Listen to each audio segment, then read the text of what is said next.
지난주 우리가 함께 살펴보았듯이 예수께서는 내 마음이 심히 고민하여 죽게 되었으니 너희는 여기 머물러 깨어 있으라 제자들에게 말씀하십니다. 그리고는 이제 오늘 본문 35절 말씀입니다. 조금 나아가사 땅에 엎드리어 될 수 있는 대로 이때가 자기에게서 지나가기를 구하셨습니다. 1세기 유대인들의 일반적인 기도 자세는 서서 드리는 기도였습니다. 서서 눈을 뜨고 하늘을 우러러 두 손을 이렇게 벌리며 하나님께 아뢰는 기도의 자세였습니다. 물론 그들은 앉아서도 기도했고 벽에 기대서도 기도했고 무릎 꿇고도 기도했습니다. 그런데 화당에 모이거나 또는 성전에서 드리는 기도는 일반적으로 서서 두 손을 벌리고 하늘을 우러러 드리는 기도의 자세였습니다. 오늘 본문에서 예수님은 어떻게 기도드리시나요? 서 있는 자세와는 완전히 반대로 땅에 엎드리어 기도드리십니다. 엎드려 드리는 기도는 절박한 기도입니다. 삶이 무너졌을 때, 그럴 때 통회하며 자복하며 하나님께 나와 부르짖는 기도의 자세입니다. 에스라 10장을 보시면 에스라가 울며 통곡하며 자신과 백성들의 죄를 자복할 때에 엎드리어 기도했습니다. 사무엘상 12장을 보시면 다윗이 밧세바와의 사이에서 난 아들이 병들자 금식하고 밤새도록 땅에 엎드려 있었습니다. 욥기를 보시면 욥도 자신에게 닥친 재앙의 소식을 듣자 겉옷을 찢고 머리를 풀고 죄를 뒤집어 쓰고 땅에 엎드려 기도했습니다. 엎드려 드리는 기도는 목숨을 건 절박한 기도입니다. 오늘 예수 그리스도께서는 엎드려 기도 드리셨을 뿐만 아니라 홀로 나아가서 기도 드리셨습니다. 다시 35절 보시면 조금 나아가사 땅에 엎드리어. 베드로와 요한, 야고보와 함께 그 무리 안에서 기도하신 것이 아니라 8명의 제자들은 이미 뒤에 두고 예수님을 가까이 따랐던 베드로와 요한, 야고보를 함께 데리고 가사 여기서 기도하라 말씀하신 후에 당신 자신은 조금 더 나가셔서 땅에 엎드려 기도하셨습니다. 이는 무엇을 우리에게 보여주고 있습니까? 오직 예수님만이 감당해야 하는 절박한 기도를 겟세마네 동산에서 올려드린 것입니다. 오직 예수 그리스도만이 지옥의 무게를 그 몸에 친히 짊어지시고 예수께 나와 엎드려 기도하셨습니다. 기도하시되 무엇을 기도하셨습니까? 될 수 있는 대로 이 때가 자기에게서 지나가기를 구하셨습니다. 우리가 이 때란 우리가 요한복음에서 함께 살펴본 것처럼 예수 그리스도께서 십자가에 달리셔서 온 백성의 죄를 속하시며 구원하시는 바로 그때입니다. 단지 잡히시고 고문당하시고 십자가의 육체적 고통을 당하시는 그런 때가 아니라 예수 그리스도께서 마가복음 10장 45절에서 이미 말씀하신 바 자기 목숨을 많은 사람들의 대속물로 주시기 위하여 몸과 영혼이 겟세마네의 이름의 뜻처럼 올리브처럼 으깨어져 부서져 산산조각이 나는 그때, 바로 그때가 그때가 지나가기를 구하셨습니다. 예수 그리스도께서 직접 입을 열어 기도하십니다. 우리가 가장 잘 알고 있는 예수 그리스도의 기도입니다. 우리 다 같이 36절 말씀 성도 여러분 한 목소리로 함께 읽도록 하겠습니다. 이르시되 시작. 이르시되 아버지여 아버지께서는 모든 것이 가능하오니 이 잔을 내게서 옮기시옵소서. 그러나 나의 원대로 마시옵고 아버지의 원대로 하옵소서 하시고. 아빠란 우리 너무 잘 알고 있는 것입니다. 예수님의 원래 모국어는 당연히 히브리어였지만 히브리어는 더 이상 사용되지 않았습니다. 성경에 기록된 언어로서 배워는 갔지만 일상에서 사용하는 언어는 히브리어와 사촌지간은 아람어를 사용했습니다. 아람어에서 아바라는 것은 우리 한국말 그대로 아빠라는 뜻입니다. 아버지라는 호칭에 비하여 훨씬 더 가깝고 친밀한 호칭, 그것이 아바입니다. 예수님께서는 가장 어두운 밤, 영적으로 가장 깊은 밤, 이제 하나님께로부터 떨어져 나와 죄인의 대표가 되셔서 하나님의 진노의 대상이 되어야 하는 바로 그 밤에 예수 그리스도께서는 가장 가까이 성부 하나님께 다가가시며 아버지를 아바라 부르십니다. 그러면서 청원하십니다. 이 청원은 아주 깊은 친밀한 관계 속에 온 마음을 다해 간절함으로 아버지께 올려드리는 청원입니다.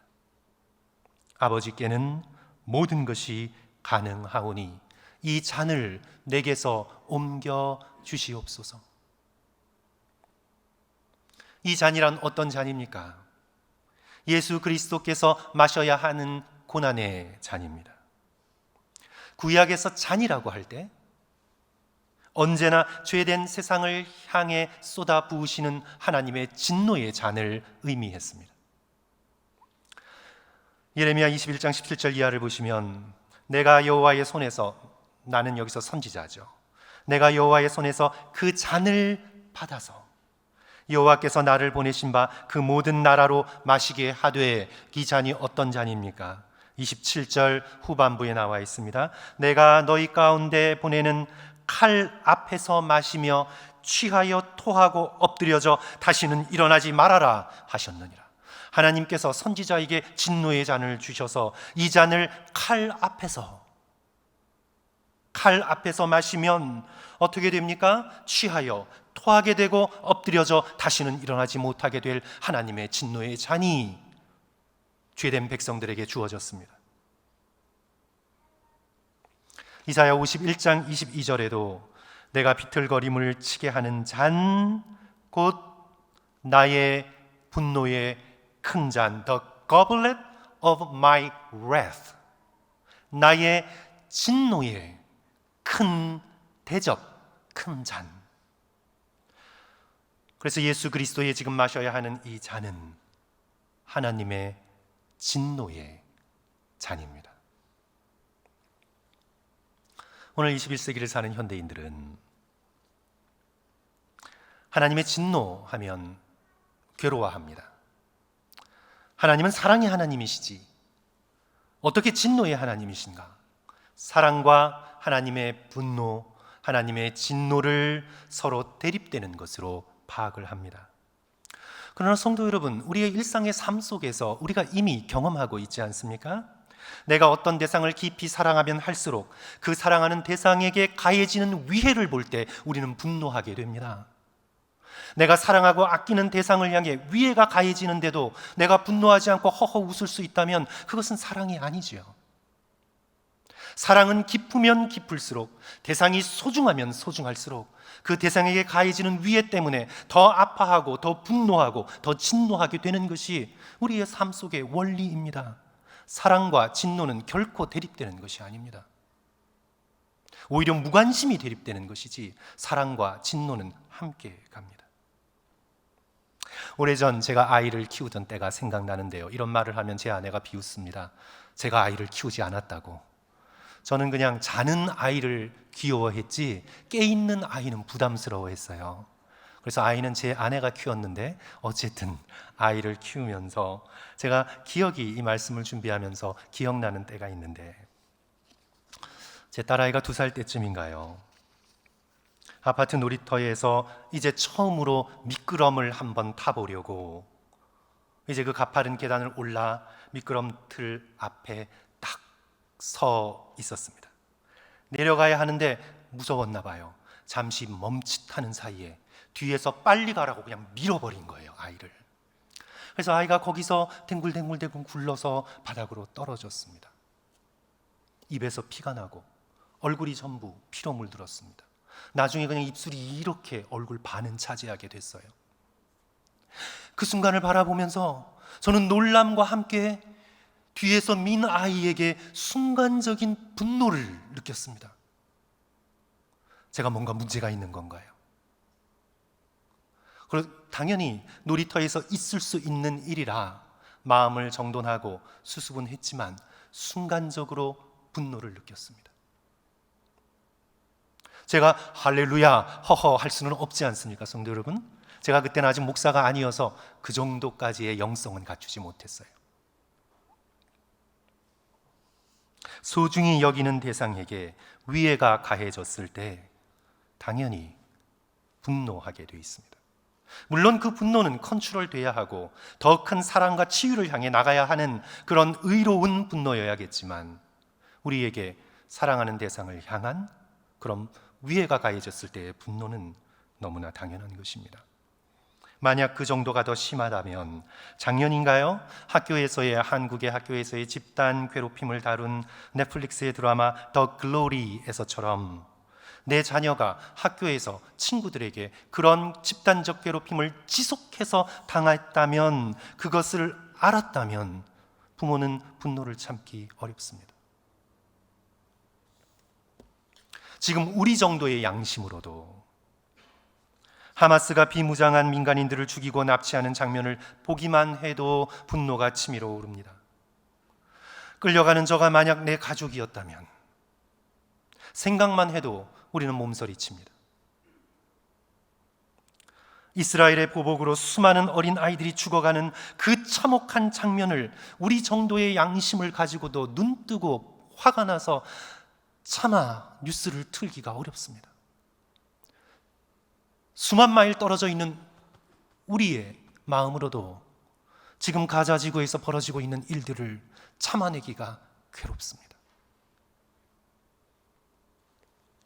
우리 정도의 양심이 아닌 지극히 거룩하신 양심, 지극히 깊으신 사랑을 가지고 계신 하나님께서 바라보실 때 그 죄악에 대한 진노는 당연히 깊고 당연히 커야 합니다. 하나님이 우리를 사랑하시는 것만큼 죄악에 대한 진노는 당연히 크셔야 합니다. 역사를 통틀어 벌어진 이런 인간의 폭력과 잔인함의 뿌리가 되는 인간의 이기심과 인간의 기만과 인간의 탐욕과 인간의 거짓에 대한 하나님의 진노는 당연한 것입니다. 우리를 사랑하시기에 당연히 진노하셔야 합니다. 만약 진노하실 수 없는 하나님, 화내실 수 없는 하나님, 항상 웃으시는 하나님이시라면 그 하나님은 사랑의 하나님이 아닙니다. 이제 다시 잔으로 돌아가서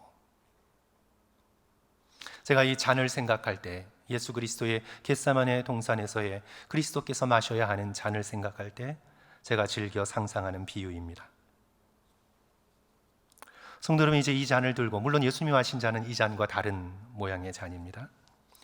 이제 이 잔에, 제가 이 물을 흘릴까 봐 일단 내려놓고 얘기할게요. 이 잔에 아담 이후로부터 지금까지, 아니 지금이 아니라 미래에 예수 그리스도께서 다시 오실 때까지 인간의 모든 죄악을 다 끄집어내요.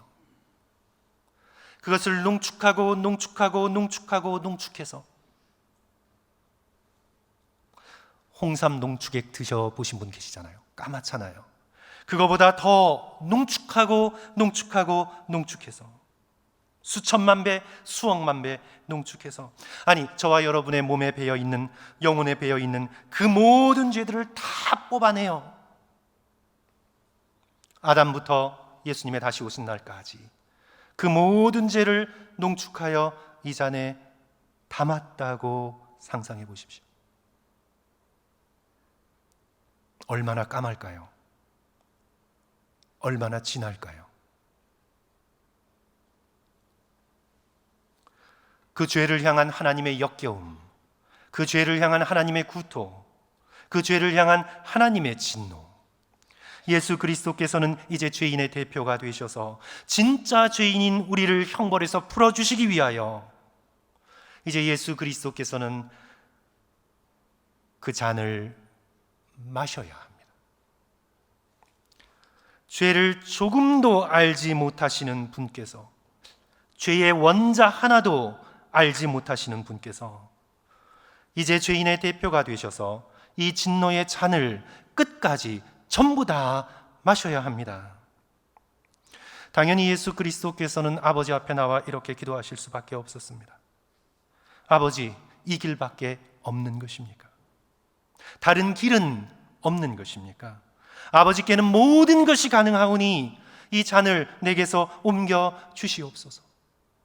당연히 예수님께서는 그렇게 기도하실 수밖에 없었습니다. 만약 예수 그리스도의 기도가 이 기도에서 끝났더라면 저와 여러분의 구원은 없습니다. 우리 인간은 아무 소망도 없이 죄 속에서 죄인 줄도 모르고 살다가 죽음으로 모든 것이 끝나게 되는 허망한 인생을 살다가 하나님의 진노의 대상이 되어 영원히 버림받게 되는 상상할 수 없는 비극적인 운명에 처하게 되었을 것입니다. 에베소서 2장 2절과 3절, 그때에 너희는 그 가운데서 행하여 이 세상 풍조를 따르고 공중의 권세 잡은 자를 따랐으니 곧 지금 불순종의 아들들 가운데 역사하는 영이라. 전에는 우리도 다 그 가운데서 우리 육체의 욕심을 따라 지내며 육체와 마음에 원하는 것을 하여 다른 이들과 같이 본질상 진노의 자녀였더니. 만약 예수 그리스도의 기도가 여기서 그쳤다면, 이 잔을 내게서 옮겨 주시옵소서의 기도가 이루어졌다면 우리는 영원히 본질상 진노의 자녀로 남았을 것입니다. 그러나 예수 그리스도의 기도는 이어집니다. 아버지여, 아버지께는 이 모든 것이 가능하오니 이 잔을 내게서 옮기시옵소서. 그러나, 성도 여러분, 성경의 접속사가 정말 중요합니다. 그러나, 이 그러나가 없었다면, 위대한 그러나죠. 이 그러나가 없었다면, 그러나 나의 원대로 마시옵고 아버지의 원대로 하옵소서. 예수님의 이 기도 속에 예수님의 원함, 예수님의 텔레마라고 표현하는데요, 예수님의 원함과 아버지의 원함이 나뉘어져 있는 것처럼 보입니다. 하지만 지금 예수 그리스도께서는 아버지의 원함에 반하는 당신 자신의 원함을 가지고 계셨던 것일까요? 우리는 이 예수님의 기도를 잘 이해하기 위해서 예수 그리스도의 인성을 주목해야 합니다. 예수님은 하나님의 아들로 신성, 디비니티, 신성을 가지셨지만 또한 온전한 인간으로 인성, 휴메니티, 인성을 가지셨습니다. 예수 그리스도 안에는 신성과 인성이 완벽하게 함께 조화를 이루고 있습니다. 우리가 온전한 인간으로서의 예수님의 휴메니티, 인성에 주목할 때, 성도 여러분, 어느 인간이 이 세상에 모든 죄를 짊어지고, 자기 죄도 아니라 모든 죄를 짊어지고 하나님의 진노의 대상이 되는 걸 견뎌나갈 수가 있습니까? 어떤 인간이? 다른 길이 있지 않을까요? Is there some other way? 예수님 안에서 두 원함, 두 뜻, 두 의지가 싸움을 벌이고 있습니다. 이는 예수님 안에 하나님에 반하는 어떤 다른 원함이 있었다는 뜻이 아닙니다. 예수님은 단 한순간도 우리를 구원하시고자 하는 깊은 사랑을 포기하신 적이 없습니다. 지금 예수 그리스도께서는 우리를 구원하시기를 여전히 원하시는데 혹 다른 길이 있는지, 십자가 외에 다른 길이 있는지, 아버지께는 모든 것이 가능하오니 다른 길이 있으신지, 그것을 번민하고 계시는 것입니다. 십자가의 길은 너무나 괴롭고 상상할 수 없이 참혹하여 단지 육체적으로 고난을 당하시는 그 고난을 넘어 사랑으로 완벽히 하나가 되셨던 성부 하나님께 완전히 떨어져 나와 이 세상의 죄로서 버림받고 진노의 대상이 되는 하나님의 역겨움의 대상이 되는 상상할 수 없는 하나님으로부터의 영원한 분리를 순간적으로 경험해야 하는 바로 그 진노의 잔 앞에서 아버지께는 모든 것이 가능하오니 혹 다른 길은 있지 않는지, 저들을 구원할 수 있는 다른 길이 없는지를 찾고 계시는 것입니다. 팀 켈러 목사님은 이 싸움을 예수님 안에서의 당장의 원함, immediate desire, 그 다음에 예수님 안에 있는 더 깊은 곳에 있는 예수님의 궁극적인 원함, ultimate desire, 이 두 싸움으로 풀어나가고 있습니다. 예수님은 지금 당장은 피하고 싶으셨습니다. 다른 길을 찾고 싶으셨습니다. 그러나 예수 그리스도 안에 있는 더 깊은 the deepest desire, 성부 하나님의 뜻에 순종하여 십자가의 고난을 통해 만백성을 구원하고자 하는 예수 그리스도의 궁극적인 원함이 그리스도 안에 있으셨습니다. 예수님의 신성 안에 있으셨습니다. 그리하여 당장의 원함을 궁극적인 원함 앞에 내려놓고 굴복시키십니다. 나의 원대로 마시옵고 아버지의 원대로 하옵소서. 성부 하나님의 뜻을 그대로 당신의 뜻으로 100% 받아 십자가의 길로 순종하십니다. 십자가의 구원을 이루어 내십니다. 예수 그리스도께서 겟세마네 동산에서 저와 여러분 한 영혼 한 영혼을 얻어내기 위하여 싸우신 이 처절한 겟세마네의 씨름에 우리는 고개가 숙여집니다.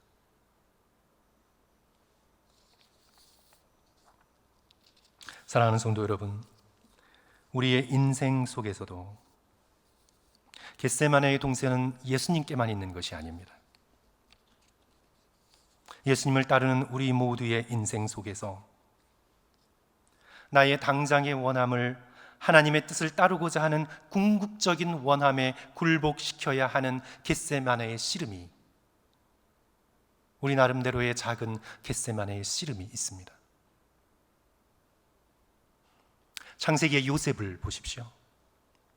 그는 해와 달과 11별이 자기에게 절하는 놀라운 꿈을 꾸었습니다.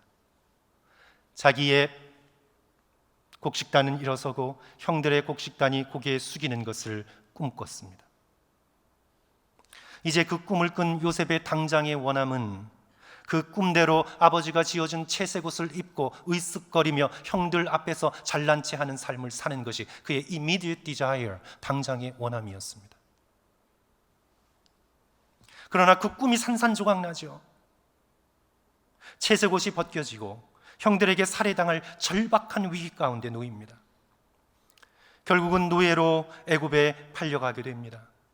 노예 생활도 꿈을 가지고 열심히 살았지만 그러나 모함을 받아 감옥에 갇히며 언제 죽어도 이상하지 않은 상황 가운데로 빠지게 됩니다. 자신의 당장의 원함이 산산조각난 그 자리에서 이제 요셉은 비로소 자신의 삶을 통해 역사하시며 이끌어 가시는 하나님의 뜻, 그 뜻에 자신의 모든 것을 맡기기로 결단합니다. 하나님의 뜻이 어떻게 자신의 삶 속에 펼쳐지던 지금은 알 수 없으나 하나님의 뜻을 자신의 궁극적인 원함으로 가져가기로 결단합니다. 그가 후에 하나님의 뜻을 깨닫고 창세기 45장 7절에서 이렇게 고백합니다. 하나님이 큰 구원으로 당신들의 생명을 보존하고 당신들의 후손을 세상에 두시려고 나를 당신들보다 먼저 보내셨습니다.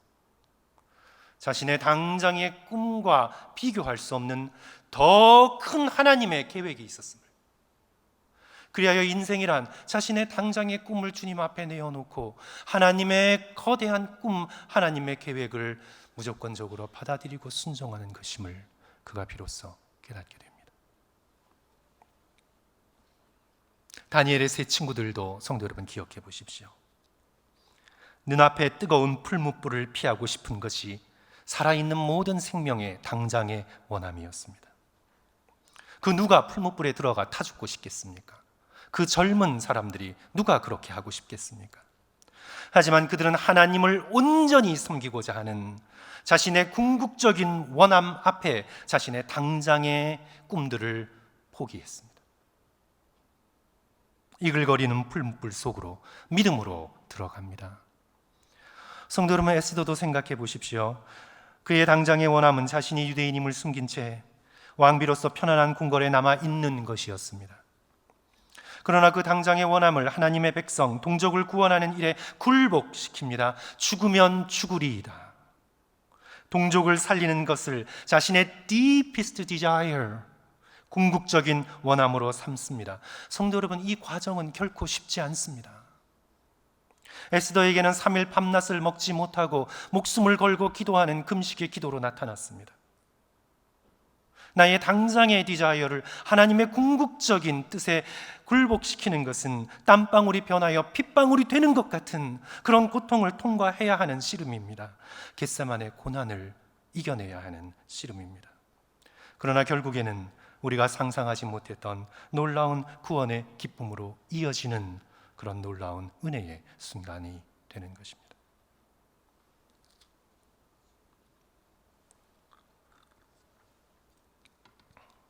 코리 텐붐의 주는 나의 피난처, 요즘 좀 다시 읽고 있는데요. 유대인들을 숨겨주었다가 은신처를 제공했다는 그 이유만으로 나치 집단 수용소에 끌려갑니다. 아버지는 거기서 돌아가시고 사랑하는 언니 베시도 거기서 죽습니다. 해방된 후에 사랑과 용서의 메시지를 전하면서 이 코리 텐붐은 평생 독신으로 삶을 살아갑니다. 그런데 이제 21살 때, 코리가 21살 때 오빠의 친구 카렐이라는 청년을 짝사랑해요. 이 코리 텐붐은 항상 자기 외모에 자신이 없어서 누가 자기를 좋아해 줄까라는 고민 가운데 살았는데 어느 날 자신을 친절하게 대해주는 오빠의 친구 카렐을 마음속에서 사랑하게 됩니다. 그리고 그 청년도 코리에게 관심을 보이는데 동생으로 생각하고 관심을 보이는 건지 아니면 이성에게 보인 관심인지 사실 애매해요. 하지만 코리의 마음속에 코리는 마음속에 사랑을 점점 키워가고 카렐이 언젠가는 자신에게 프로포즈 할 것이라는 굳센 확신을 가지고 기대에 차 기다리고 있었습니다. 그런데 그러던 어느 날 카렐이 집안에서 정해준 약혼자를 데리고 마을에 나타납니다. 그리고 그 약혼자를 코리에게 소개시켜줍니다. 잔인하죠. 슬픔을 억누르고 간신히 카렐의 약혼녀와 악수를 하고 꼭대기 자기 방으로 올라가 담요를 뒤집어 쓰고 웁니다. 내 생애에 단 한 사랑을 위해 얼마나 오래 침대에 엎드려 울었는지 나는 모른다라고 쓸 정도로 깊이 상심합니다. 그때 아버지가 방으로 들어와 코리를 위로하는데 아버지가 참 신앙이 깊고 지혜로운 분입니다. 그 책을 읽어보면 코리의 삶 가운데 견뎌나갈 수 있는 힘을 아버지를 통해 줬어요. 아버지가 참 지혜롭고 신앙이 깊어요. 우리 여느 아버지 같으면 야 괜찮아, 다른 남자 만날 거야 이렇게 얘기할 텐데 그렇지 않아요. 코리를 다독거리면서 이렇게 말합니다. 코리야, 세상에서 가장 큰 아픔이 뭔지 아니? 그건 바로 사랑이란다. 사랑은 세상에서 가장 강력한 힘이야. 그래서 사랑이 가로막힌다는 건 가장 크게 상처받는다는 걸 의미하지. 그런 일이 생길 때 우리가 할 수 있는 일은 두 가지란다. 마음속에 사랑을 죽여서 더 이상 상처받지 않는 그런 사람이 되는 것이 한 가지인데, 물론 이럴 때는 자기 자신의 일부도 같이 죽어버리는 거야. 그래서 너는 냉정한 사람이 될 수 있어. 그런데 또 하나의 길이 열려 있는데, 그 길은 지금 내가 아파하는 그 사랑이 나아갈 수 있는 다른 길을 열어달라고 하나님께 구하는 거야. 그래서 내가 만약 이 사랑의 아픔을 가지고 이 사랑을 가지고 나아갈 수 있는 다른 사랑의 길을 열어달라고 하나님께 구한다면 하나님께서는 그 길을 너에게 열어주실 거야.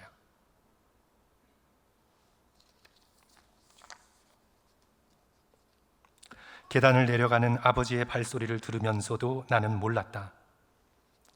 이 힘든 순간을 이겨낼 수 있는 열쇠 이상의 무언가를 아버지가 내게 주셨다는 사실을 그때는 나는 몰랐다.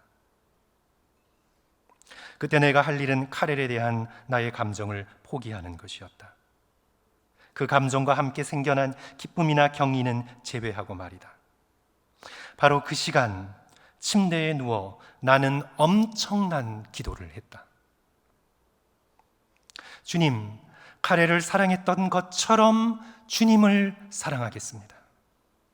제가 꿈꾸었던 미래 전부를 주님께 바칩니다.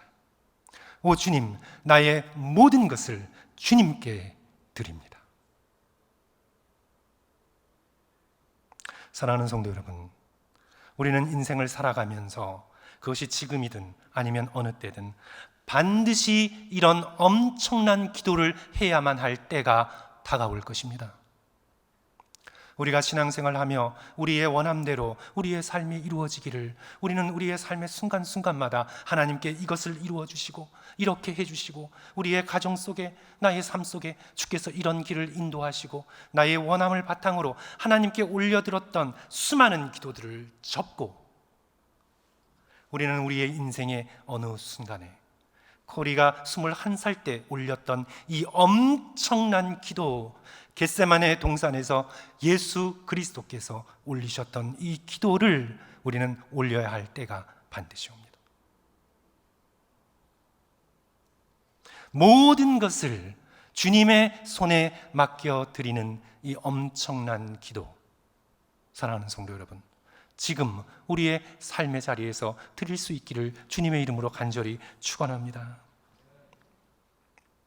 겟세마네 예수님처럼 저와 여러분의 당장의 원함을 하나님께 다 내려놓고 나는 오직 주님을 사랑하겠다고, 주님께서 내게 허락하시는 인생의 쓴 잔을 비록 힘들더라도 끝까지 마셔내겠다고, 하나님을 절대적으로 신뢰하고 온 맘 다해 하나님을 사랑하는 것을 나의 the deepest desire, 나의 궁극적인 원함으로 삼겠다고 저와 여러분은 지금이 아니라면 언제 어떤 순간이라도 반드시 기도드려야 합니다.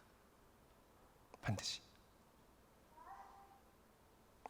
이번 주 영적인 훈련은요, 우리가 지금 3월을 시작하면서 우리 금요일 금식, 점심때 함께 금식하면서 영적인 훈련을 하고 있는데, 그것과 함께 이번 주는요, 성도 여러분, 침대에서 드려도 괜찮아요. 그런데 주무시기 전에 드리면 너무 졸리니까 어쨌든 침대에 한번 이렇게 들어 누울 시간을 한번 내셔서, 방바닥이어도 좋고 거실 바닥이어도 좋고, 혹시 교회에 나와서 기도하길 원하시는 분들은 낮 시간에 한번 교회에 오셔서 바로 이 앞에서라도 좋고요. 누워서 천장을 바라보고 손과 발의 긴장을 풀고 깊은 숨을 들이쉬며 매일 하루에 한 번씩 이렇게 기도합니다. 주님, 저의 모든 것을 주님께 드립니다.